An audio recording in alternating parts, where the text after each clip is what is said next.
বাংলাদেশের ঐতিহ্যবাহী জেলা ঝিনাইদহ কটচাঁদপুর থানার অন্তর্গত তালসার হাই স্কুল ময়দানে ওয়াদা ফাউন্ডেশনের উদ্যোগে বাৎসরিক তাফসিরুল কোরআন মাহফিলের স্বনামধন্য সভাপতি আমার আরাফাতের ভাই আলহাজ সিরাজুল ইসলাম।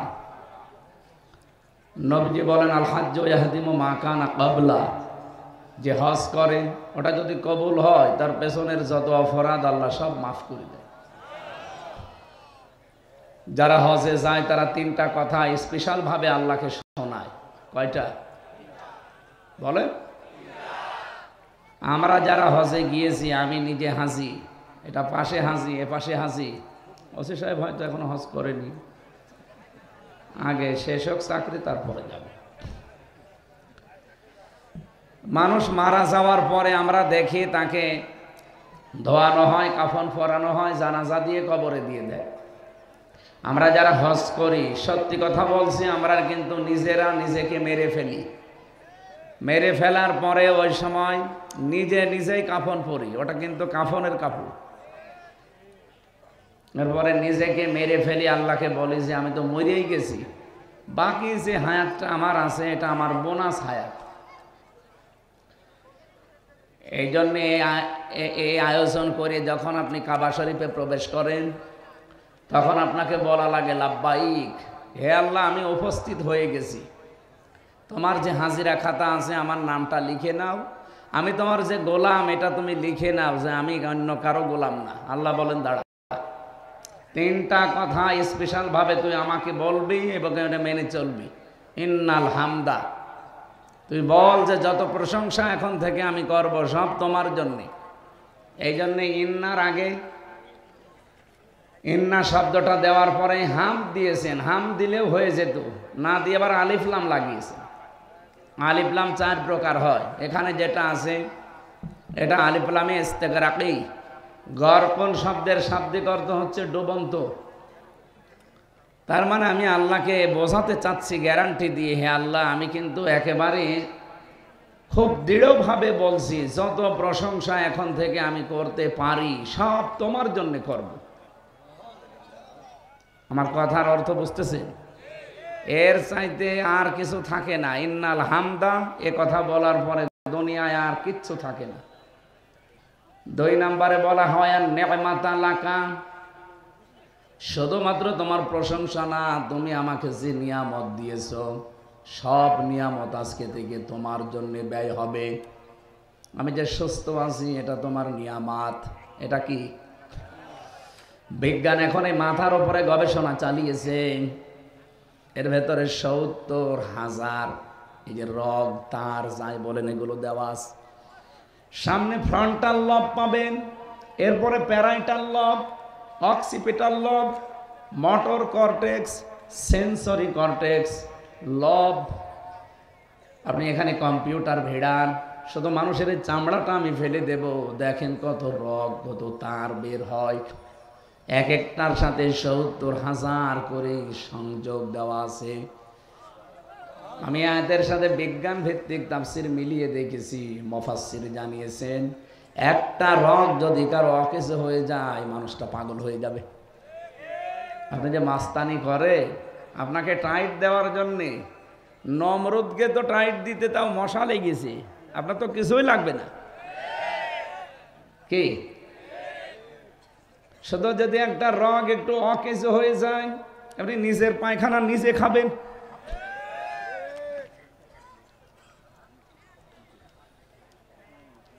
এই জন্য আমি যে সুস্থ আছি এটা আমার নিয়ামত, এই সুস্থতা আল্লাহ তোমার জন্য ব্যয় হবে। তুমি কি আমাকে ক্ষমতা দিয়েছো, পাওয়ার দিয়েছো, সম্পদ দিয়েছো, যা দিয়েছো সব আমি তোমার জন্য ব্যয় করব। এই জন্য হযরত ইউসুফ আলাইহিস সালাম কিন্তু দায়িত্বটা চেয়ে নিয়েছিলেন। অনেক মানুষ বলে হুজুররা আবার এই লাইনে আসার দরকার কি? আরে ভাই, এই লাইনে যদি এই মানুষগুলো না আসে এ দেশ দুর্নীতিমুক্ত হবে না। হযরত ইউসুফ বলেছিলেন ক্বালা জাআলনি আলা খাযাইনিল আরদি ইন্নী হাফিজুন আলীম। তিনি বলেছিলেন, বাদশাহ আমাকে আপনি খাদ্য মন্ত্রণালয়ের দায়িত্বটা দেন কোষাগারের, আমি এটা সংরক্ষণ করতে পারবো। ধর্ম উপদেষ্টা ডক্টর আফামা খালিদ উনি কয়েকদিন আগে ঘোষণা দিয়েছেন, বাংলাদেশ যদি সত্যিই ভেজাল মুক্ত খাবার উপহার দিতে চান তাহলে এদেশে ইসলামপন্থী যারা আলেম যারা তাদেরকে ব্যবসায় নামা লাগবে।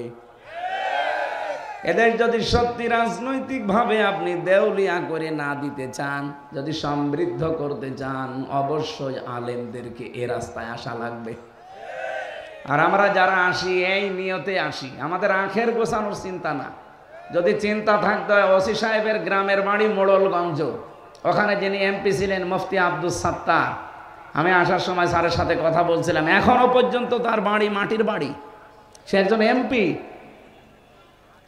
গত পরশুদিন আমি ছিলাম পাবনা, শহীদ আল্লামা মতিউর রহমান নিজামী রহমতুল্লাহ আলাইহি, ওনার বাড়ি দেখলাম, এখনো পর্যন্ত মাটির বাড়ি, উপরে টিন দেওয়া, অথচ 2টা মন্ত্রণালয়ের লোকটা চালিয়েছে। আপনি আল্লাহর অলি খুঁজে পান না? না, আল্লাহর অলি খোঁজার জন্য বরিশালে যাওয়া লাগে। এই যে পাশের জেলা যশোর, মুহাদ্দিস আবু সাইদ এমপি ছিলেন না? দেখেছেন তার বাড়ির অবস্থা। সাতক্ষীরার এমপি মাওলানা রিয়াসাত আলী, আমি নিজে গিয়েছিলাম তার বাড়িতে, কি অবস্থা, একটা ফকিরের বাড়ি, ওনার চাইতে ভালো। অথচ 15.5 বছর যারা চালিয়েছে, একজন এমপির নাম শুনলাম উনি মন্ত্রী হয়েছিলেন, ভূমি মন্ত্রী, ওনার বাড়ি 620টা। আপনার আর কয়টা লাগবে বলেন তো? আমার তো মনে হচ্ছিল যদি এই 6.5 মাস ওরা থাকতো, আমার এখনো 100টা বাড়ি ওরা বানিয়ে ফেলতো। বানালে কি হবে, 620টা বাড়ি থাকতে পারে না। কয়েকদিন আগে মালয়েশিয়া গিয়েছিলাম, ওখানে ওরা বানিয়েছে সাহেব পাড়া। কানাডায় তো বেগম পাড়া, এখানে বানিয়েছে সাহেব পাড়া, কিন্তু থাকতে পারে না, সব হোটেলে থাকে। যে হোটেলে উঠি দেখি 2 শয়তান নিচে বসে বসে চা খাচ্ছে। কি গো, হুজুর আমরা আগেই পালিয়েছি। কেন সাহেব পাড়ায় থাকবেন না? ওখানে থেকে মায়ের খাবো, দেশের জনগণ এখানেও আছে, পিটিয়ে ভর্তা বানাবে। কি করলেন, 600 বাড়িটা, একটা বাড়িতেও থাকতে পারেন না, ঢাকার বাড়িতেও থাকতে পারেন না, চট্টগ্রামের বাড়িতেও থাকতে পারলেন না, এমনকি গ্রামের বাড়ি বাঁশখালী, সেখানেও থাকতে পারলেন না। থাকবেন কোথায়? বাইরে এসে বানানো বাড়িতেও থাকতে পারে না, থাকে হোটেলে। কয়েকদিন আগে আপনারা দেখেছেন, এই ফেব্রুয়ারি মাসের 5 তারিখে একটা আযাব নাজিল হয়েছিল, আযাবুল বুলডোজার। কি আযাব? 32 নাম্বার 33 নাম্বার বানিয়ে ফেলেছে। এই জন্য আমরা চাই বুবু ওখান থেকে যেন উস্কানি না দেন। উস্কানি দেবেন, এ তো 32 33 হয়েছে, বাকি যেটা আছে গ্রামে ওইটাও 34 হয়ে যাবে। আমি চাচ্ছি না ভাঙতে, যেভাবে আছে থাক, কিন্তু আপনারা তো আযাব নাজিল করে নিচ্ছেন। আমি 2013 সাল মিলিয়েছিলাম, সাতক্ষীরা, চাঁপাইনবাবগঞ্জ আর চট্টগ্রাম, এই 3টা জেলাতে বুলডোজার দিয়ে কত মানুষের বাড়ি ঘর আপনি মাটির সাথে মিশিয়ে দিয়েছেন। আল্লাহ এমনি 32 নাম্বারে ভাবে বুলডোজার দিয়ে ভেঙে দিয়েছে? এমনি নাই। কে ভেঙেছে? না না, কোরআনে কারীম জানিয়েছে, ফাকুতিআ দাবিরুল কওমিল্লাযীনা যালামু। সূরা আনআম 7 নাম্বার পারা 12 নাম্বার পৃষ্ঠা 4 নাম্বার লাইনের 45 নাম্বার আয়াতের প্রথম অংশে আছে। এটা তাফসিরে ফি জিলালিল কোরআনে পাবেন। আল্লাহ পাক বলেন, জালেমদের শিকড় পর্যন্ত কাটা হয়ে গেছে। কেটেছে কে? না না, আপনি আলেম, এখানে বসে আছে দেখছেন না? এটা মজহুল, এর ফাইল জানা নেই, কে করেছে আল্লাহ বলেন কেউ জানে না। এই জন্য সারা দেশে জালেমদের বাড়ি ঘর অফিস দেখেন, সব কিন্তু অধিকাংশ মাটির সাথে মিশে গেছে। মিশিয়েছে কে? কেউ জানে না। আমার কুষ্টিয়ার হানিফ সাহেবের বাড়ি যান, পায়খানার টয়লেটের এই যে প্যান্ট পর্যন্ত খুলে নিয়ে চলে গেছে। হ্যাঁ, ইটও নেই, এখন নিলকে কেউ জানে না। এটা কেন করলেন আল্লাহ? এখানে কেন করলেন আল্লাহ আমাদের জন্য শিক্ষা আছে। এর পরের আয়াতে দেখবেন, এটা সূরা নমলে পাবেন 19 নাম্বার পারা 20 নাম্বার পৃষ্ঠা 7 নাম্বার লাইনের 52 নাম্বার আয়াত। এটা আধুনিক তাফসিরে দেখবেন। আল্লাহ পাক বলেন, ফাতিলকা বুয়ুতুহুম খাওয়িয়াতাম বিমা যালামু। এই সেই ঘরগুলো, এই সেই 32 নাম্বার, এই সেই কুষ্টিয়ার হানিফ সাহেবের বাড়ি। যদিও নাম নেই, আমার আল্লাহ মনে হচ্ছে আগস্টের 5 তারিখের আগে আয়াতটা আবার নাজিল করেছে। এই যে ফা আছে বক্তব্যের শুরুতে, ফা আরবি গ্রামার অনুযায়ী 19টা অর্থে ব্যবহার হয়। এখানে যারা গ্রামার বোঝে জিজ্ঞাসা করেন, আল্লাহ যেন তার কুদরতি আঙ্গুল এভাবে দেখাচ্ছে যে এই সেই ঘরগুলো, এই সেই ঘরগুলো। আল্লাহ 1 বছর না দিয়ে বুয়ুত বহু বছর দিয়েছেন, তার মানে বহু জালেমের বাড়ি। খাওয়িয়াতান, জনশূন্য হয়ে গেছে, পরিত্যক্ত হয়ে আছে। এটা একজনের না বহুজনের? কেন এগুলো করলেন? বিমা যালামু, এদের জুলুমের কারণে। এদের জুলুমের সীমা এত বেশি পার হয়ে গেছে, আমার আল্লাহরও সহ্যের বাইরে চলে গেছে। দুনিয়ায় যদি কিছু না হয়, শুধু ব্যারিস্টার আরমানকে যে কষ্টটা দিয়েছে, এইটার জন্য আল্লাহর আরশ পর্যন্ত কেঁপে গেছে। কয়েকদিন আগে ব্যারিস্টার আরমানকে ডেকেছিল একটা টক শোতে। উপস্থাপিকা যিনি একটা মেয়ে, আরো 3 জন আছে মেহমান। প্রত্যেকেই দেখলাম অঝোর নয়নে তার কথাগুলো শুনে কাঁদতেছে যে মানুষ এত নিচে নামতে পারে, ক্ষমতার জন্য মানুষ এত কঠিন হতে পারে। ওনারা যেদিন ফেলে দিয়ে যায় দিয়াবাড়ি, ওই উত্তরা দিয়াবাড়ি মিরপুরের এলাকায়, ওই জায়গাটাও পরশুদিন আমি আসার সময় দেখছিলাম। ড্রাইভার আমারে বলছে যে এই জায়গায় ফেলেছিল ওনারে। আল্লাহ বলেন, বিমা যালামু, জালেমদের জুলুমের কারণে জায়গা পর্যন্ত আমি অভিশপ্ত করে দিয়েছি। এ পর্যন্ত ছিল ওদের ব্যাপার, এর পরের অংশ আল্লাহ আমাদের জন্য দিয়েছেন। ইন্না ফি যালিকা লাআয়াতাল লিকাউমিন ইয়ালামুন। আল্লাহ ইন্না দিয়েছেন প্রথমে, মাঝখানে দিয়েছেন লামে তাকিদ। শব্দগুলো কত কত কঠিন, আমরা যারা আরবি গ্রামার জানি তারা টের পায়। আল্লাহ গ্যারান্টি দিয়েছেন 1 আয়াতে 2 বার। আল্লাহ বলেন, অবশ্যই এর ভেতরে শিক্ষা আছে যারা জ্ঞানী তাদের জন্য। কিন্তু আগস্টের 5 তারিখের পর থেকে আমরা দেখছি অনেকের জ্ঞান আর কাজে লাগছে না, তারাও যেন ওই আগের মতো অন্ধ হয়ে গেছে। কোরআনে কারীম তাদের জন্য সূরা বানী ইসরাঈলের 8 নাম্বার আয়াতের মাঝের অংশে শুনিয়েছে, ওয়াইন উদ্তুম উদনা ওয়াজআলনা জাহান্নামা লিল কাফিরিনা হাসীরা। ওরা যা করেছে তোমরাও যদি ওদের মতো আচরণ করো, আমি ওদের সাথে যা করেছি তোদের সাথেও তাই করব। এই জন্য ইন্না ফি যালিকা লাআয়াতিন দিয়েছেন। আরে নাম না দিলেও অর্থ হয়ে যেত। আল্লাহ এত বেশি জোর দিয়েছেন এই শব্দটাই। আল্লাহ বলেন, অবশ্যই এখানে শিক্ষা আছে জ্ঞানীদের জন্য। জালেমদের এত বড় শিকড় যদি আমি কেটে ফেলতে পারি, এখন যারা আশায় আছো যে চেয়ারে বসবো আর আঙ্গুল ফুলে কলা গাছ হয়ে যাব, 5 বছর পরে তোমার বাড়িও শ্মশান হয়ে যাবে। এই জন্য সাবধান সাধু, সাধু এই জন্য সাবধান। কথা বুঝতেছেন? আমাকে আল্লাহ যত নিয়ামত দিয়েছেন, ওসি সাহেবের জন্য নিয়ামত ওনার ওই চেয়ারটা, আমার জন্য নিয়ামত আমার এই চেয়ারটা। আমাকে আল্লাহ কথা বলার মতো যোগ্যতা দিয়েছেন। যে যে জায়গায় আছি আমরা প্রত্যেকের ওইটা তার জন্য নিয়ামত। আমার এই নিয়ামত আজকে থেকে যতদিন বেঁচে আছে আমি আল্লাহর জন্য শুধু ব্যয় করবো। এ কথা আমি কাফনের কাপড় পরে বলেছি আল্লাহর ঘর তাওয়াফ করার সময়। তিন নম্বরে বলা হয় অল মুলকা লাকা, হে আল্লাহ আমি কিন্তু কাবা ঘর তাওয়াফ করছি, প্রদক্ষিণ করছি, আমি কিন্তু সব ছেড়ে দিয়ে তোমার পেছনে চলে এসেছি। কাবা ঘর প্রদক্ষিণ করা মানে, কাবার ঘোরা মানে কি, আমি দুনিয়ার সব ছেড়ে আমি আল্লাহর পেছনে ঘুরতেছি।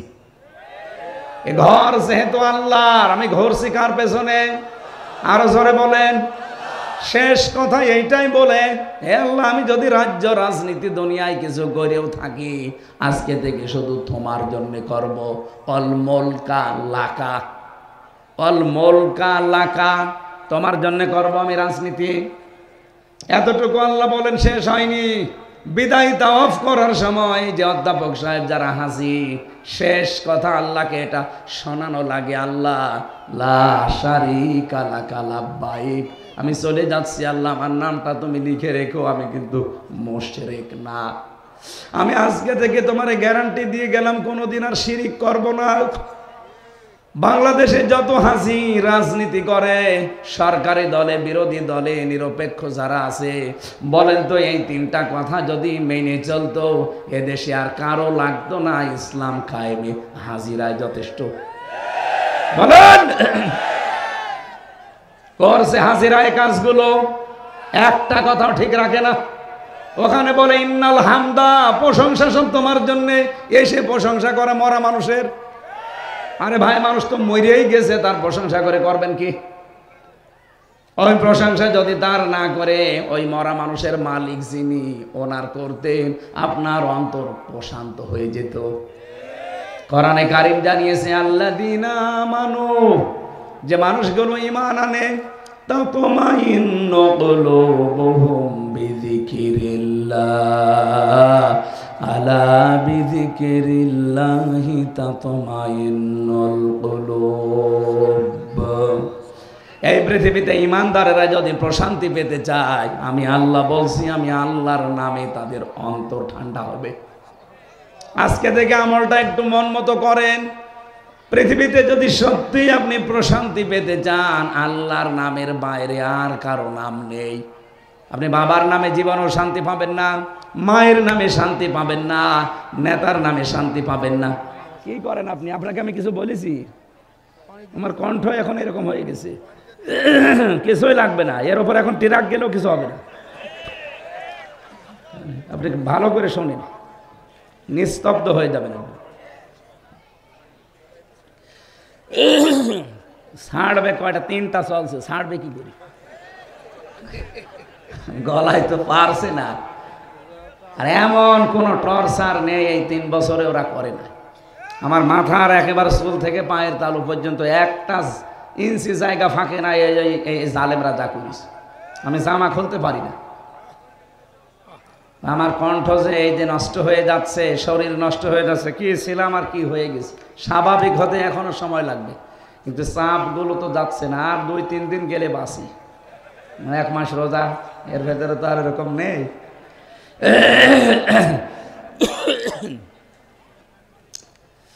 ঝিনাইদহবাসী আমরা যদি সত্যি আয়াত থেকে কিছু নিতে পারতাম, বাংলাদেশে বহু বেদাত বন্ধ হয়ে যেত, বহু শিরিক বন্ধ হয়ে যেত। কত মানুষ আল্লাহর নামের পরিবর্তে ডাকে শালি বাবা, কেল্লা বাবা, ফতে বাবা, ন্যাংটা বাবা, খাজা বাবা, ডাকে না? বলেন বলেন। এখানে অনেক আলেম আছে। পৃথিবীতে 3টা অপরাধের শাস্তি আল্লাহ ডবল ঘোষণা দিয়েছেন। পৃথিবীর অন্য কোনো অপরাধের শাস্তি ডবল হবে না, কিন্তু এই 3টা অপরাধ যারা জড়িত থাকবে তাদের শাস্তি হবে ডবল। 1 নম্বরে ওয়াল্লাযীনা লা ইয়াদউনা মা'আল্লাহি ইলাহান আখার, যারা আল্লাহ বাদে অন্য কাউকে ডাকে, আল্লাহকে ডাকে না তা না, ডাকে পাশাপাশি যারা অন্য কাউকে আল্লাহর সাথে জুড়ে দেয়, তাদের শাস্তি হবে কয়টা? 2টা। বলেন বলেন। আল্লাহ আমাদেরকে হেফাজত করুন আজকে থেকে আল্লাহ বাদে দুনিয়ায় আর কারো নামে জিকির, কারো নামে ডাকাডাকি। বলেন বলেন। আমাদের খুলনা বিভাগ তো অন্তত এখনো আছে ভালো, এগুলো বেশি চলে চট্টগ্রাম আর সিলেটে। কি জিকির আল্লাহর নামে করে উল্টা পাল্টা সব বানানো, আর আল্লাহর ওলি যত সব ওই এলাকায় ঘরে ঘরে ওরা ওলি, মহিলারাও নাকি পীর, পীর মা। এই জন্য আমি আজকের সভাপতি আলহাজ সিরাজুল ইসলাম, ওনাকে দিয়ে যে কথাগুলো বললাম, সারা পৃথিবীর হাজিদেরকে আল্লাহ যেন এটা মেনে চলার তৌফিক দেন, বলেন আমিন। আমাদের থানার ওসি অফিসার ইনচার্জ এসেছে আজকে, স্যারের হায়াতে তাজ্জেবা সিহাতে কুল্লিয়া কামনা করছি, আমিন। বাংলাদেশের প্রশাসনের উপরে এখনো পর্যন্ত মানুষের খারাপ ধারণা যায়নি, এটা আস্তে আস্তে কাটা দরকার। 15.5 বছর ওনারা লাঠিয়াল বাহিনী হিসাবে ব্যবহার হয়েছিল অনেকেই, এই তাদের কারণে পুরা বিভাগটা এখন কালার হয়ে আছে জাতির কাছে। ওনাদের যে ডিউটি, আমি তো নিজে দেখেছি, এই 8 ঘন্টা 10 ঘন্টা না, 24 ঘন্টার 24 ঘন্টায় ডিউটি। নবীজি জানিয়েছেন 2টা চোখ আল্লাহ জাহান্নামে দেবে না, একটা যারা রাতের বেলা আল্লাহর ভয়ে কান্নাকাটি করে, 2 নম্বরে যারা জনগণকে পাহারা দেওয়ার জন্য রাত জেগে থাকে। ওনাদের ভেতরে যেহেতু দ্বিতীয়টা আছে, ওনাদের পুরা দায়িত্ব যেন আল্লাহ ইবাদত হিসাবে মঞ্জুর করেন। প্রশাসনে যারা আছেন, সে বিডিআর হোক, আর্মি হোক, পুলিশ হোক, যারা প্রশাসনে আছেন, এ চাকরিটা শুধু চাকরি না, এটা একটা ইবাদত, আর এটা সর্বোত্তম ইবাদত। কি কথা বলেন না কেন? কুনতুম খায়রা উম্মাতিন উখরিজাত লিন-নাস, আল্লাহ বলেন আমি তোমাদেরকে উত্তম জাতি বানিয়েছে। তোমাদের উত্তম হওয়ার কারণ কি? তোমরা মানুষের উপকার করবে। মানুষের উপকার সবচাইতে বেশি করার জায়গা প্রশাসন থেকে, কারণ ওদের জান মাল ইজ্জত আবরু হেফাজতের দায়িত্ব সরকার দিয়ে দেয়। আল্লাহ রাব্বুল আলামিন এই বাহিনীর উপরে আগের যে অবস্থা ছিল ওই অবস্থায় যেন ফিরে যায়, এবং যারা দায়িত্বে আছেন আগামীতে আমার মনে হয় প্রশাসনে, বিশেষ করে পুলিশ প্রশাসনে যারা আছে, তাদের বিভাগটা আলাদা করে দেওয়া দরকার। ওদের আইজির কথা মতো চলবে তারা, কোনো নেতা খেতার কথা মতো চলতে গেলে আবার অবিচার শুরু হবে। আমরা চাই সামনে যারা দায়িত্বে আসবে ওরা যেন আলাদা করে দেয় ওদের। ওরা যদি সঠিকভাবে কাজ করতে পারে, হাত পা খুলে দিয়ে, এদেশে আবার শান্ত হয়ে যাবে ইনশাআল্লাহ। এই জন্য প্রশাসনের আজকে যারা এসেছেন এই করসাদপুর থানা এবং আশপাশের বিভিন্ন ক্যাম্প থেকে, আল্লাহ রাব্বুল আলামিন আপনাদের দায়িত্বটাও যেন আজকে পুরাটা ইবাদত হিসাবে কবুল করেন। পর্দার আড়ালে যারা বসে আছেন সম্মানিত মা এবং বোনেরা, প্রাণপ্রিয় ঝিনাইদহবাসী, এলাকায় আমার ভাইয়ের বাড়ি, এই পাশে 2-3 কিলো দূরে জগদীশপুর, খালিদ সাইফুল্লাহ, সবাইকে নিয়ে আমি আল্লাহর দরবারে শুকরিয়া জানাই, যিনি আমাদেরকে কোরআন শোনার একটা মন দিয়েছেন। 3টা জায়গায় যদি সময় ব্যয় হয়, সম্পদ ব্যয় হয়, কিয়ামতে আল্লাহ যখন জবাব নেবেন তখন এই 3টা জিনিস বাইরে রাখবেন। 1 নম্বরে যাদের সময় এবং সম্পদ কোরআনের পেছনে ব্যয় হবে, এই সম্পদের হিসাব কিয়ামতে দেওয়া লাগবে না, বাড়ি যেয়ে কালকে বলবেন। যারা পরিবারস্থ লোকদের জন্য সম্পদ আর সময় খরচ করেন, ওই সময় আর সম্পদের হিসাব আল্লাহর কাছে দেওয়া লাগবে না। 3 নম্বরে যারা জিহাদের ময়দানে কাজ করে, নিজে যদি যেতে না পারেন, যারা করে তাদের পেছনে খরচ করলে ওই সময় ওর ওই টাকার হিসাব আল্লাহর কাছে দেওয়া লাগবে না। আর বাংলাদেশে এখন সামনে সবচাইতে বড় জিহাদ কোরআনের কারিমের এই 6666টা আয়াত এই দেশের 56,000 বর্গ মাইলের উপরে প্রতিষ্ঠিত করা। এটার জন্য যারা কাজ করছে, আপনি যদি নিজে করতে না পারেন, যারা করছে তাদের পেছনে সময় দেবেন, সম্পদ দেবেন। এক কথা বলেন না কেন? ওটা সবচাইতে বড় জিহাদ হবে এখন সামনে। কারণ 300 জন এমপির ভেতরে মাত্র 151 জন যদি আমরা পাঠাতে পারি, যারা কোরআন বুকে নিয়ে যেতে পারবে, নামাজের ওয়াজ দেশে আর করা লাগবে না, রোজার ওয়াজ করা লাগবে না, যাকাতের ওয়াজ করা লাগবে না, কারণ এগুলো সব প্রতিষ্ঠা করা লাগে রাষ্ট্রীয় কায়দায়। আপনি পুরা কোরআন শরীফের ভেতরে নামাজ পড়ার কথা মাত্র 1 জায়গায় পাবেন। কয় জায়গায়? ফাসল্লি লিরাব্বিকা, হে নবী আপনি নামাজ পড়েন আপনার রবের জন্যে। কার জন্যে? এই 1 জায়গায় আছে পুরা কোরআনে। কিন্তু নামাজ দাঁড় করান, নামাজ কায়েম করান, নামাজ প্রতিষ্ঠা করান, এই কথা আছে কোরআনে 82 জায়গায়। কত জায়গায় বলেন তো? 1 বেশি না 82 বেশি? কত বেশি বলেন? নিজে নামাজ পড়বেন মাত্র একবার পেয়েছি আমি, আর নামাজকে দাঁড় করানো লাগবে এটা 82 বার। এই জন্যে, কারণ একা একা এটা সম্ভব না, অন্তত 82 জন মানুষ তো লাগবেই।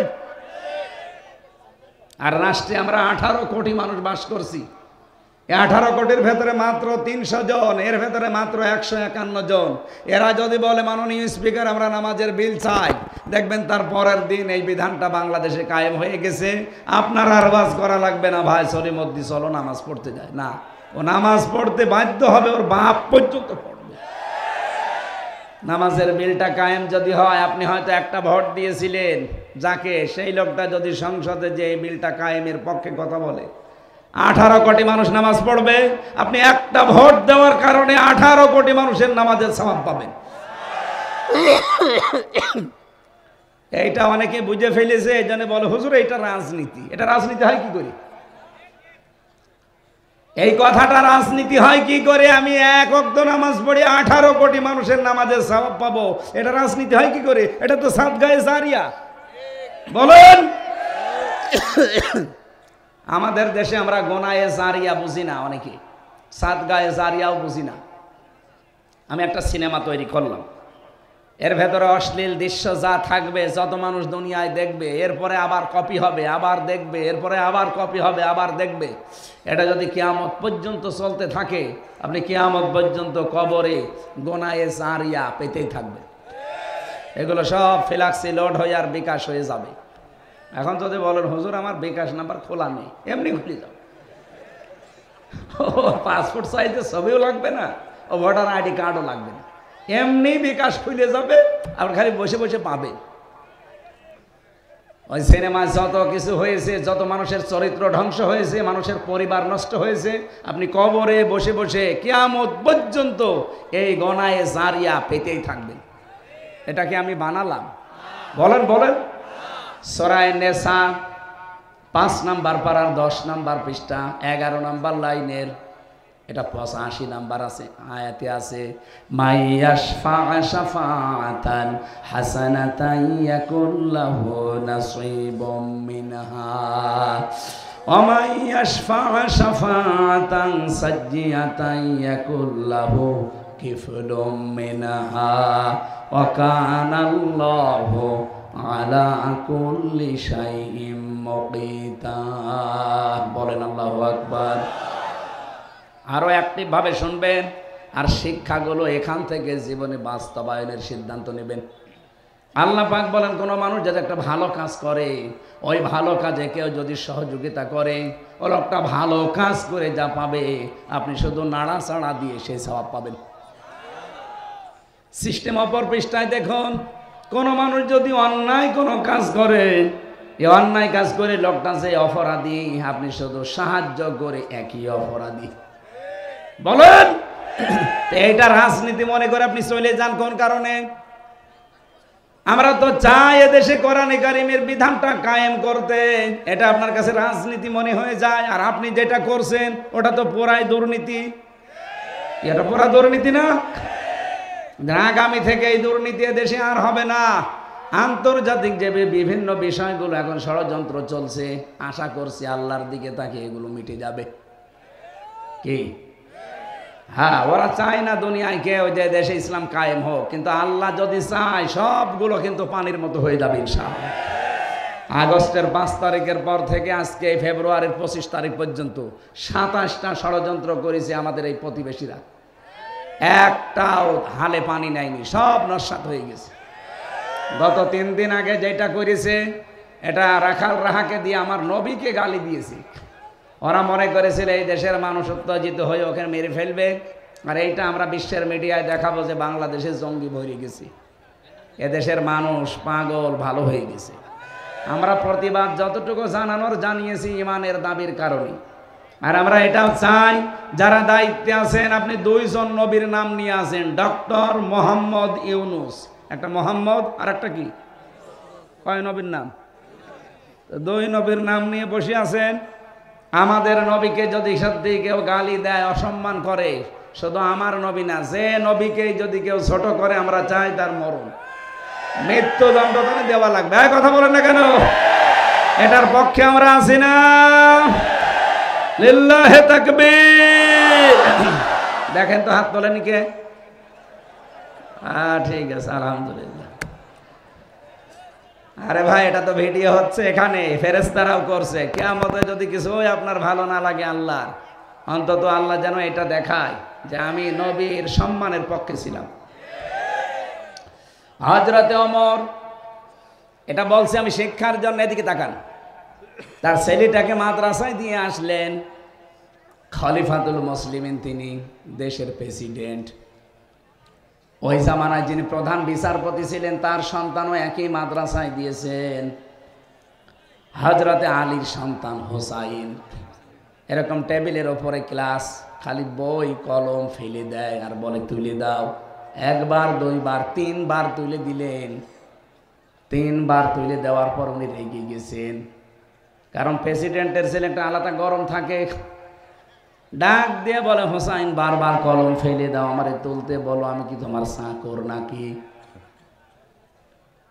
ইমাম হোসাইন বলেই ফেলেছেন যে আপনি আমার চাকর না, আপনি চাকরের বাচ্চা, চাকর। গেছে রেগে যে কি বললেন, আমার বাবাকেও গালি দিলেন। আপনার বাবাকে জিজ্ঞাসা করেন গিয়ে। বাড়িতে গিয়ে বলছে, আব্বা আমি আর মাদ্রাসায় যাব না, আমারে ছোট করেনি, বন্ধুদের সামনে তোমারেও গালি দিয়ে ছোট করেছে, আমরা নাকি খাদেমের বাচ্চা, চাকরের বাচ্চা। হযরতে ওমর কিন্তু বিচক্ষণ মানুষ, কথা শোনার পরেই বুঝে ফেলেছেন।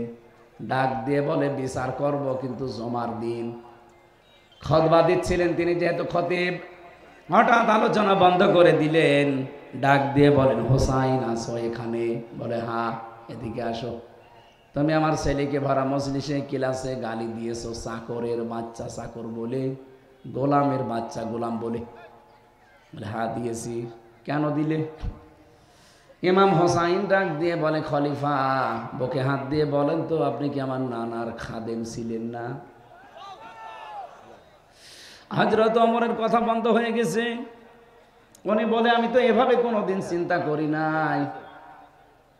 তুমি যে কথাটা বললে এটা কি লিখে দিতে পারবা? কাগজ নিয়ে আসেন। খেজুরের পাতা নিয়ে এসেছে, উনি লিখে দিলেন, ওমর আমার নানার খাদেম ছিল, আমি দেখেছি, আমার নানার খেদমত করছে। খাদেমকে আমি খাদেম বলবো না কি বলবো? ইতি হোসাইন ইবনে আলী লিখে দিলাম। হযরতে ওমর কাগজটা হাতে নিয়ে চমা খেলেন। ডাক দিয়ে বলে, নবীর সাহাবীরা, বিচার হয়ে গেছে। ছোট মানুষ আব্দুল্লাহ তো বোঝে না, বলে, বাবা তুমি তো বিচারই শুরু করলে না, হয়ে গেল কি করে? হযরত ওমর বলে, সন্তান, যে বিচার করেছি দুনিয়া না আখিরাতেও কাজে লাগবে। আমি যখন মারা যাব, এই কাগজটা আমার কাফনের ভেতরে দিয়ে দিও। কিয়ামতের ময়দানে আল্লাহ পাক যদি আমার জীবনের কিছুই পছন্দ না করে, এই কাগজটা অন্তত তুলে দেখাবো। রব্বুল আলামিন, আমার জীবনের কিছুই যদি তোমার ভালো না লাগে, কাগজটার দিকে তাকাও, তোমার নবীর নাতি লিখে দিয়েছে আমি নবীর খাদেম ছিলাম। এই ওসিলাই হলেও তুমি আজকে আমারে মাফ করে দাও।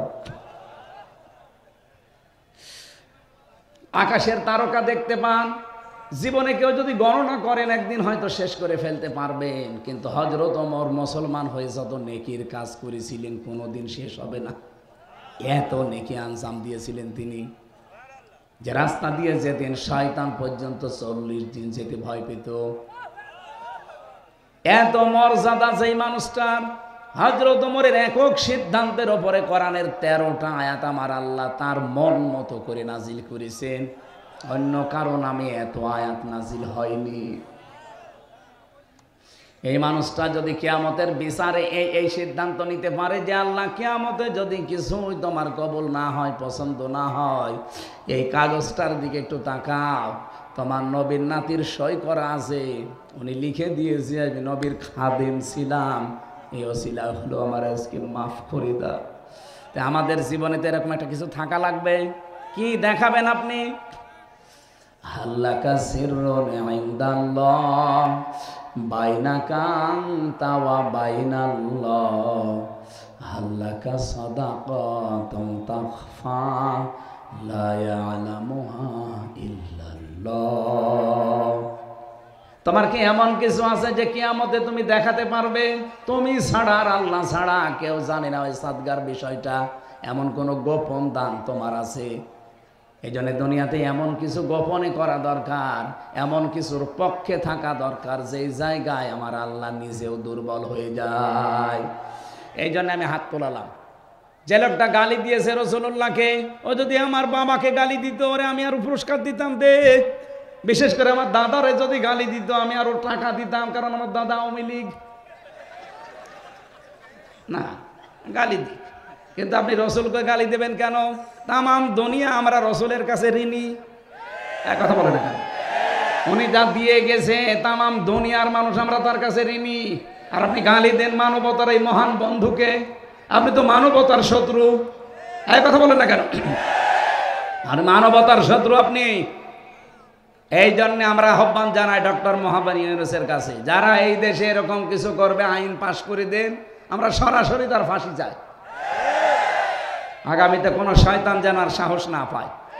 আর আমরা হাত তুললাম এই কারণে, কিয়ামতের দিন এই ভিডিওটা যেন আমাদেরকে আল্লাহ দেখায় যে যা রসুলের পক্ষে যে যা করেছে তাকে আল্লাহ কিছু দিয়েছে। নবীর আপন চাচা আবু লাহাব ও তো জাহান্নামে যাবে, কিন্তু এই দুইটা আঙ্গুল দিয়ে নবীজির জন্মের কথা শুনে খুশি হয়ে তার নিজের কাজের মেয়েকে বলেছিল যা তোর আমি মুক্ত করে দিলাম। আল্লাহর নবীর জন্য এতটুকু করে সে কিন্তু লস করেনি, আল্লাহ ওইটাই কবুল করে নিয়েছে, যদিও সে কাফের। কি কথা বুঝতেছেন? শেখ সাদী রহমতুল্লাহ আলাইহে জীবনে বহু কিছু লিখেছে, কিন্তু 3 লাইন লেখার পরে তার আর কিছু মনে ছিল না। বালাগাল হুলাবি কামালিহি কাশাফাদ দুজাবি জামালিহি হাসনাত জামিউ খিসালিহি। এরপরে তার কলম থেমে গেছে। তাহাজ্জুদের নামাজ আদায় করে যায় নামাজে ঘুমিয়ে পড়েছে। গভীর রজনীতে নবীজি এসে বলে সাদী কি চিন্তা করো? হযরত শেখ সাদী বলে হে রাসূল, জীবনে বহু কিছু লিখেছি, কোনোদিন আমার কলম থেমে যায়নি। আজকে আপনার নামে আমি একটা কবিতা লিখতে গেলাম, 3 নাম্বার লাইনের পরে আমার আর মনে আসে না। বিশ্ব নবী বলেন সাদী কলম হাতে নাও, আমি যেই লাইন চতুর্থটা বলছি ওটা লিখে নাও। সাল্লু আলাইহি ওয়া আলিহি। এটা কিন্তু কোরআনের আয়াত না, হাদিসও না, একটা কবিতা। অথচ এটা মানুষ কত আনন্দ নিয়ে পড়ে, কত আগ্রহ নিয়ে পড়ে। শেখ সাদী রহমতুল্লাহ আলাইহি কত কিছু দুনিয়ায় লিখেছেন, তার কিছু এত প্রসিদ্ধ হয়নি। অথচ রাসূলুল্লাহর নামে শুধু 3 লাইন লিখে তিনি আজ বিশ্ববিখ্যাত হয়ে আছেন। এখন আমরা আবার আহ্বান জানাচ্ছি, এই দেশে কিয়ামত পর্যন্ত যেন কেউ বিশ্ব নবীকে অপমান করতে না পারে। আপনার গালি দেওয়ার দরকার হলে আমার বাবারে গালি দেন, আমার দাদারে গালি দেন, কথা বলে না কেন? উনি সুপারিশ করা ছাড়া, ওনার সিগনেচার ছাড়া কেউ জান্নাত যেতে পারবে না। আপনি যত বড় ইমানদার হন আর যত বড় ক্ষমতাধার হন, মরে যাবেন নবীজি বলেন যদি হাত আমি লিখে দিলাম এটা জান্নাতি, আপনি পাবেন। উনি যদি বলেন না আমার সিগনেচার নেই, আপনি যত বড় পীরের মুরিদ হন আপনি জাহান্নামী। কথা বলেন। আশা করছি আমি ইঙ্গিত দিলে আপনি বুঝে ফেলেছেন। আজকে থেকে দলমত এই জায়গায় অন্তত আর দেখবেন না যে না ওটা জামাত ইসলামের নবী, আমার না। আপনাকে কি কবরে রাখার সময় ওই কথা বলা হয়? তখন তো ঠিকই বলি বিসমিল্লাহি ওয়া আলা মিল্লাতি রাসূলিল্লাহ বলা হয়। জামাত ইসলামের লোক মরে গেলে যেই দোয়া, আপনিও মরে গেলে ওই দোয়া, কিন্তু রাসূলুল্লাহর ক্ষেত্রে কোনো পার্থক্য। এজন্য আমরা এই জায়গায় যেন এক থাকি। আল্লাহ এবং রাসূল এই 2 জায়গায় কোনো ঝামেলা করা যাবে? আপনি জমি জায়গা নিয়ে বউ নিয়ে মারামারি করেন, অসুবিধা নেই, এই জায়গায় কোনো ঝামেলা চলবে না। আমরা কোরআনে কারিম থেকে যে নির্ধারিত আয়াতের উপরে তাফসীর করব বলে বলে বসেছি। কতগুলো আয়াত পড়েছি, এতগুলো সম্ভব না। একটা শব্দের উপরে কথা বলবো, যেটা নিয়ে বাংলাদেশ, ভারত আর পাকিস্তানে বেশি ভেজাল। আমি বিশ্বের যতগুলো দেশে গেছি, যেহেতু আকিস গ্রুপে আমি চাকরি করি, তাদের খতিব, এই হিসাবে তারা আমারে একটা ভিসা লাগিয়ে দিলে 27টা দেশ ঘোরা যায়। বহু দেশে নিয়ে গেছে আমারে। ওনাদের 175টার উপরে দেশে ব্যবসা চলে, সেখানে 8-10 হাজার 15-20 হাজার মানুষ কাজ করে। সেখানে নিয়ে যায় মালিক, আমারে নিজে নিয়ে যায়, যে ওই 8-10 হাজার মানুষের মাঝে কথা বলায়। ওনাদের একটা লাভ আছে, এটা মাইকে বলা ঠিক হবে না, কারণ ওই মানুষগুলোর ভেতরে যদি আল্লাহর ভয় ঢোকে তাহলে তারা কাজে ফাঁকি দেবে না। আমার কুষ্টিয়ার বিআরবি কেবল একজন আছে মজনু সাহেব, প্রতি বছরে 100-র উপরে মানুষকে হজ করায়। আমি একদিন একজনকে জিজ্ঞাসা করলাম এনার উদ্দেশ্য কি, বলছে দুইটা। এক নম্বরে হজ যদি করে ওই হাজী সাহেব যে দায়িত্বে থাকবে অন্তত চুরি করা তার দ্বারা একটু কঠিন হবে। টাকা 1-1.5 লাখ 2 লাখ 5 লাখ খরচ হোক, কিন্তু ওর দ্বারা যে 30-40 বছর একটা কাজ করে নিলাম সেখানে অন্তত দুর্নীতি হবে না, চুরি হবে না, এই গ্যারান্টি মজনু সাহেব মনে করে। এই কারণে 100 জন 150 জন 200 জন হজ করায়, টাকা খরচ হোক, সওয়াবও হচ্ছে, কাজও হয়ে যাচ্ছে। তা আকিস গ্রুপেরও ওইটাই না, আমাকে ভালোবাসে তারা, তাদের অনেক স্যাক্রিফাইস আছে আমার জন্য, আমি দোয়া করি তাদের জন্য। যতগুলো দেশে ঘুরলাম সবচাইতে বেশি ভেজাল এই আয়াতের প্রথম শব্দটা নিয়ে বাংলাদেশে, ভারতে আর পাকিস্তানে। একেবারে প্রদেশ প্রদেশ ঘুরে ঘুরে আমি দেখেছি, ভারতের কোনো জায়গা আমার বাদ নেই, সব প্রদেশে ঘুরে ঘুরে দেখে দেখলাম এইটা নিয়ে ঝামেলা। বাংলাদেশের কোনো জেলা থানা তো আমার বাকি নেই, সব জায়গায় যেয়ে দেখলাম এইটা নিয়ে ভাগা। পাকিস্তানে যত জায়গায় সব ভেজাল এইটা নিয়ে। আজ এই ভেজাল নিরসন করা দরকার। প্রত্যেক জমার দিন সারা পৃথিবীর যত মসজিদ, আমি যেখানেই নামাজ পড়েছি জমার নামাজ, দেখেছি ইমাম সাহেব এই আয়াতটা শেষে পড়ে, ফাযকুরুনি আযকুরকুম ওয়াশকুরুলি ওয়ালা তাকফুরুন।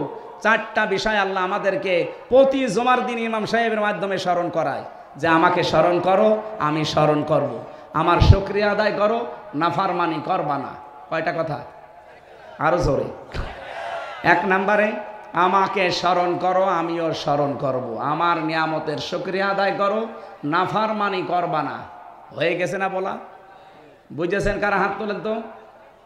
না ঠিক আছে, তাহলে মোনাজাত করে দিই। আপনি যখন বলছেন যে আমি বুঝে পেয়েছি, আমি কি করবো?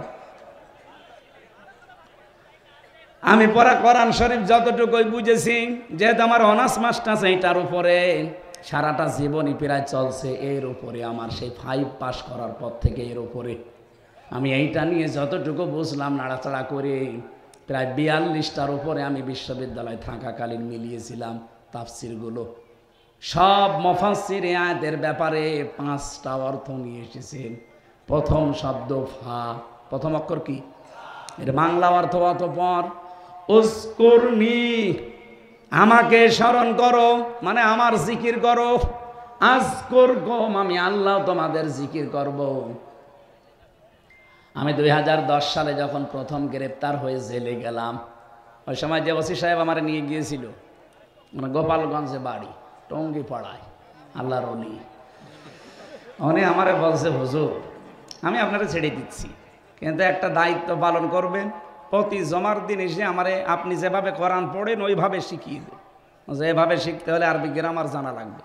আমি তাই পড়ব। এই প্রতি জমার দিন যেতাম, গাড়ি পাঠিয়ে দিত, পড়াতাম। ওর পরের বছরে 11 সালে একটা আলোচনা করেছিলাম জিকির এই শব্দ নিয়ে, কারণ বিশাল ভেজাল লেগে আছি সারা বাংলাদেশে, যে যেভাবে পারে খালি জিকির। বিভিন্ন দরবারে যাবেন, কি দেবে বলেন বলেন, অথচ এটা যে একটা ইবাদত, এটা যে একটা ইবাদত কিভাবে করা লাগবে, কয়টা শব্দ দিয়ে করা লাগবে, অবশ্যই আল্লাহ কোরআনে এবং নবীজির মাধ্যমে দিয়েছেন, কারণ ইবাদত হলে তো দেবে। কি কথা বলেন এখানে? উনি 11 সালে জিকিরের উপরে আমি 1 ঘন্টা 55 মিনিট আলোচনা করেছিলাম, পুরাটা শুনেছি। পরের সপ্তাহে পড়াতে গেলাম, আমারে বলছে হুজুর এতদিন আমি কি ভাবতাম জিকির নিয়ে, যে বিভিন্ন পীর সাহেবরা দেয়, বাবারা যে জিকির করে মনে হচ্ছিল যে ওইটাই মনে হয় জিকির। তা আপনি এ কি বললেন? এ তো জিকিরের সাথে ওদের বাস্তবতার একটাও মিল নেই। আমি যেহেতু দলিল দিয়ে দিয়ে বলেছিলাম, জিকিরের পুরা কোরআনে আমার আল্লাহ প্রধান অর্থ দিয়েছেন 5টা।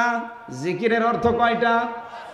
1 নম্বরে জিকির মানে কোরআন, জিকির মানে ইন্না নাহনু নাযালনা যিকরা ওয়া ইন্না লাহু লাহাফিজুন। এটা সূরা হিজরের ভেতরে 9 নম্বর আয়াতে আছে। আল্লাহ বলেন এই জিকির আমি আল্লাহ নাজিল করেছি, আর এই জিকিরকে সংরক্ষণের দায়িত্ব আমি আল্লাহ নিয়েছি। তাহলে জিকিরের প্রথম অর্থ কোরআন। আপনি যদি জিকির করতে চান কি পড়া লাগবে? আরো জোরে বলেন। এটা কি বুঝেছেন? জিকির মানে কি? এর চাইতে আর অন্য কোনো জিকির করার দরকার আছে? জিকিরের 2 নম্বর অর্থ, জিকির মানে উপদেশ। কোরআনে কারীম জানিয়েছে ফাযাক্কির বিল কোরআনি মাই ইয়াখাফু ওয়াঈদ। এটা সূরা কফের ভেতরে আছে। এটা 26 নম্বর পারা 19 নম্বর পৃষ্ঠা 13 নম্বর লাইনের 50 নম্বর আয়াত, কোরআনে কারীমের 45 নম্বর সূরা। এটা রব্বুল আলামিন বলেন ফাযাক্কির, হে নবী আপনি উপদেশ দেন, বিল কোরআনি, যাকে উপদেশ দেবেন আপনার পুরা উপদেশ হবে কোরআন কেন্দ্রিক।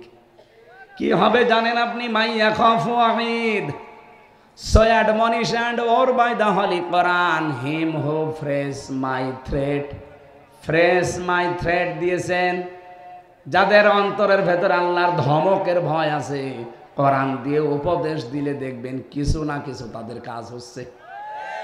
আপনি বাবার জীবনী সারা জীবন বসে বসে শোনাবেন, কিচ্ছু হবে না। যখন শুনবে ভালো করে শুনবে, যেই বাড়ি চলে যাবে ভুলে যাবে।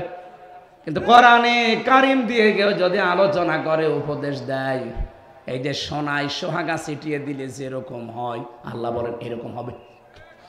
স্বর্ণকে সারা জীবন চালাবেন, জীবনও গলাতে পারবেন না। কি কথা বলছেন কেন? ওর পরে সোহাগা ছিটিয়ে দিলে পানির মতো গলে যাবে। মানুষের অন্তর আমার আল্লাহর কুদরতি হাতে। আপনার ওই বাবা কি করেছে, দাদা কি করেছে, সারা জীবন বলবেন, শুনবে, বাড়ি যাওয়ার আগে ভুলে যাবে। কিন্তু কোরআনে কারীম দিয়ে যদি অন্তরে আঘাত করতে পারেন, যত কঠিন অন্তরের মানুষ নরম হয়ে যাবে। এই জন্য আজকে থেকে আমাদের পুরো আলোচনা হবে কোরআন কেন্দ্রিক। কারো উপদেশ শুনতে চাইলে কিসের উপদেশ শুনবেন? আরো জোরে বলেন। কোরআনের উপদেশ শুনতে হলেও আপনার আবার যোগ্যতা থাকা লাগবে। কারণ বাংলাদেশে বহু জায়গায় আয়াত পড়ছে কোরআনের, কিন্তু চলে যাচ্ছে ব্যাখ্যা করতে গিয়ে নিজের মন মতো। এই যে আমার তাহেরি ভাই যেটা করে বলেন তো, তাফসির মাহফিলে, ওয়াজ মাহফিলে আজিমুস শান বিশাল কিছু লিখে উনি আয়াতও পড়ে। কয়েকদিন আগে আমি ব্রাহ্মণবাড়িয়া ছিলাম পাশে, ওনার থেকে মনে হয় খুব বেশি হলো 8 কিলোমিটার দূরে। উনি আলোচনা করছে কুল হু আল্লাহু আহাদ, হে নবী আপনি বলেন আল্লাহ এক। ঠিক আছে না? ঠিক আছে না মানে এ পর্যন্ত ঠিক আছে না? হে নবী আপনি বলেন আল্লাহ, বলেন আরো জোরে বলেন। এ পর্যন্ত শুনলাম। এরপরেই দেখি এবার চলে গেছে উল্টো লাইনে, বলে এই নবী কোন নবী? এটা ফাতেমার বাবা। ফাতেমা কোন ফাতেমা? হোসাইনের মা। হোসাইন কোন হোসাইন? এতক্ষণ যিনি কথা বলছিলেন না, ইমাম হোসাইন। আপনারা চেনেন ইমাম হোসাইনকে, ওনাকে কারবালায় শহীদ করা হয়েছিল। আপনাদেরকে আমি এখন হোসাইনের জীবনী শোনাবো মাত্র 2 ঘন্টা। আয়াত পড়েছে কি আর তাফসির হচ্ছে কি। এই জন্য আপনাকে কোরআন শুনতে হলেও আপনার কিছু যোগ্যতা থাকা লাগবে। না তো মনে করবেন সবাই তো কোরআনের কথাই বলছে, অথচ আয়াত পড়লো কি আর যাচ্ছে কোথায়। কথা বলেন না কেন? এরকম ওয়াজ বাংলাদেশে নেই। এই জন্য আলোচনা হবে পুরাটা কি কেন্দ্রিক। যে আয়াত দেব, আয়াতের যত তথ্য উপাত্ত যত কিছু আছে, টাই নক্ষত্র বের করে আপনাকে বোঝানো লাগবে। ঝিনাইদহ আলেমদের শহর, যারা বাংলাদেশের বিভিন্ন জায়গা থেকে জেলায় আসবে, বলবেন কোরআন শরীফ হাতে নেন, 8টা 10টা 15 20টা অর্থ বের করেন, তাফসিরের নাম বলে বলে আমাদেরকে শোনান। ওই বাবার কিচ্ছা কাহিনী শোনার জন্য আমরা রাত জেগে বসে নেই। হ্যাঁ বলতে পারবেন না? তাহলে কোনো ভণ্ড এ জেলা আসতে পারবে না। জিকিরের প্রথম অর্থ কোরআন, দ্বিতীয় অর্থ উপদেশ। 3 নম্বরে জিকিরের অর্থ হচ্ছে সালাত বা নামাজ। জমার দিন আল্লাহ একটা ডাকও দিয়েছেন, ইযা নুদিয়া লিস-সালাতি মিন ইয়াউমিল জুমআতি ফাসআউ ইলা যিকিরিল্লাহ। রব্বুল আলামিন এটা সূরা জুমার ভেতরে দিয়েছেন, যখন নামাজের আযান দেওয়া হয় সব কাজ কাম বাদ দিয়ে আল্লাহর জিকিরে দৌড়াও। এখানে জিকির মানে নামাজ, জিকির মানে আরো জোরে বলেন। জিকিরের 4 নম্বর অর্থ জিকির মানে আল্লাহর আইন। এটা সূরা তাহার 124 নম্বর আয়াতে পাবেন। আমান আ'রাদান যিকরি ফাইন্না লাহু মাঈশাতান দঙ্কা ওয়া নাহশুরুহু ইয়াওমাল কিয়ামাতি আ'মা। যে ব্যক্তি আল্লাহর আইন থেকে, আল্লাহর বিধান থেকে মুখ ফিরিয়ে নেয়, এখানে জিকির মানে আল্লাহর আইন। আল্লাহ বলেন তার জীবন আমি সংকীর্ণ করে দেই, ওর আয় উন্নতিতে কোনো বরকত থাকে না। চর্ম চোখে দেখতে মনে হবে আমার সম্পদের পাহাড় তৈরি হচ্ছে, আসবে একদিক থেকে চলে যাবে 5 দিক থেকে। এখানে আল্লাহর আইন বাদ দিয়ে, আল্লাহর বিধান বাদ দিয়ে সম্পদ আদি কামাই করতেছেন না, ওটা আপনি ধরে রাখতে পারবেন না। কত মানুষ এখানে আছে বোনের জমি, ভাইয়ের জমি, চাচার জমি, ফুফুর জমি ফাঁকি দিয়ে জাল দলিল করে নিজের নামে লিখে নেয়। আর ওই মামলা তখন ইনাদের কাছে যায়, তখন ওনারা হায় হতাশ করে হচ্ছে কি। তখন উনি যেটা অপরাধী তারে ধরে ছেলে নিয়ে গেলে গালি দেয় ওনারে, ওসি ভালো না, ওসি তো ভালো না, তা আপনি ভালো, আপনি যে বাবার সম্পত্তি আপনার যে ভাইকে না দিয়ে জাল দলিল করে লিখে নিলেন। কত হাজি আছে হজে যাওয়ার আগে নিজের জমি জায়গাগুলো সব ছেলের নামে দিয়ে দেয়, আর মেয়েকে বলে মা তোর জন্য দোয়া করে দিলাম। এটা একটা টাটকা নির্ভেজাল শয়তান। ওর হজ কবুল হওয়া দূরের কথা, জিদ্দার বিমানবন্দরও আসবে না। তুই দোয়া তো করবি ওর নামে, ওকে ফাঁকি দিলি কেন? আগে ওর জমি ফেরত দে। এক কথা বলেন এখানে, আপনি কি ফাঁকি দিয়েছেন? না, অনেক হাসি এরকম করে তো। আমার সাথে 16 সালে যারা ছিল অধিকাংশগুলোই ছেলের নামে সব লিখে দেয়, আর বলছে মার জন্য আমি আসার সময় মেয়ের জন্য দোয়া করার কথা বলেছি, এই জন্য দোয়া করছি। আপনার জীবনেও দোয়া কবুল হবে না, আগে ওর শরিক ফেরত দেন। কারণ যারা শরিক ফাঁকি দেন, নিজের বোনকে, নিজের ভাইকে, চাচাকে, ফুফুকে, আল্লাহর কসম 2টা ক্ষতি হবেই হবে আপনার। 1 নম্বরে যখন শরিক ফাঁকি দিয়েছেন ওই দিন থেকে যতদিন ইবাদত করবেন কোনো ইবাদত আপনার মাথার উপরে উঠবে না। 2 নম্বরে এই যে শরিক ফাঁকি দিয়ে যেগুলো তৈরি করে গেলেন, এই সম্পদ অবৈধ, এই সম্পদ আপনাকে আল্লাহ ভোগ করতে দেবে না। এগুলো ভোগ করার আগে আপনি পটল তুলবেন, মরে যাবেন। ওই সম্পদগুলো তখন আপনার স্ত্রী, আপনার ছেলে মেয়ে আরো অবৈধ কাজে ব্যয় করবে, সব ফিলাক্সি লোড হয়ে আপনার কবরে যাবে। এইরকম পাগলামি কেউ করবেন? এখানে যারা শরীর ফাঁকি দিয়েছেন হাত তোলেন তো। এই এলাকায় এত শান্ত, ওসি থাকা দরকার কি? বাড়ি চলে যাক, এই এলাকা তো একেবারে শান্ত হয়ে আছে আলহামদুলিল্লাহ।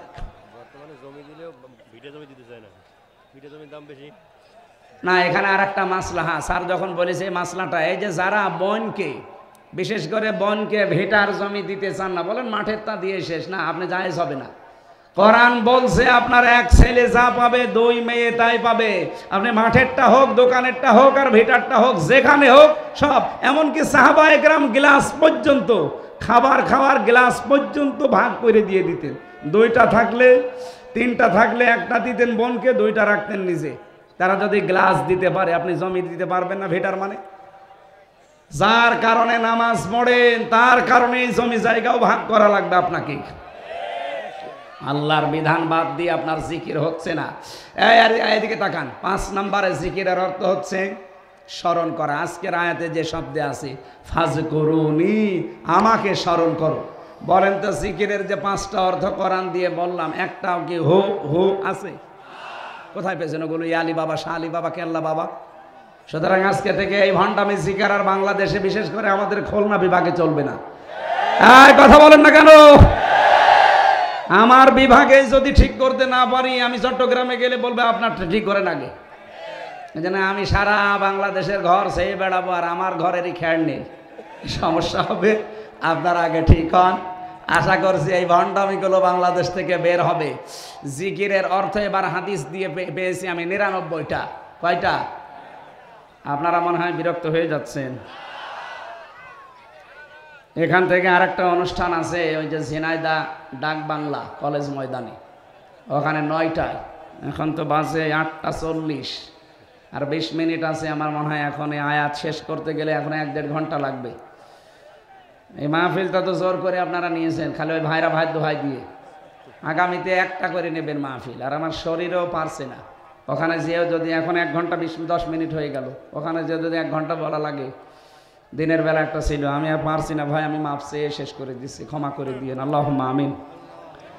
লা ইলাহা ইল্লা আনতা সুবহানাকা ইন্নী কুনতু মিনাজ জালিমিন। আল্লাহ তাআলা ঝিনাইদহ জেলার কোটচাঁদপুর থানার তালসার হাই স্কুল ময়দানের দিকে তাকাও।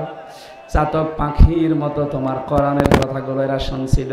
এই মোনাজাতটা বসে করেন, বসেন, কথা বন্ধ করেন, মোনাজাতে শরীক হন। দুনিয়ার কোনো মানুষের কথা শোনার জন্য এত আগ্রহ নিয়ে আমরা বসে থাকি না। তোমার কোরআন বোঝার জন্য যাদের এত আগ্রহ, এদেরকে তুমি ওমরের মতো বানিয়ে দাও। আজকের এই বিশাল আয়োজনে যদি খুশি হয়ে সওয়াব দিয়ে থাকো, আল্লাহ নবীজির রওজায় পৌঁছিয়ে দাও।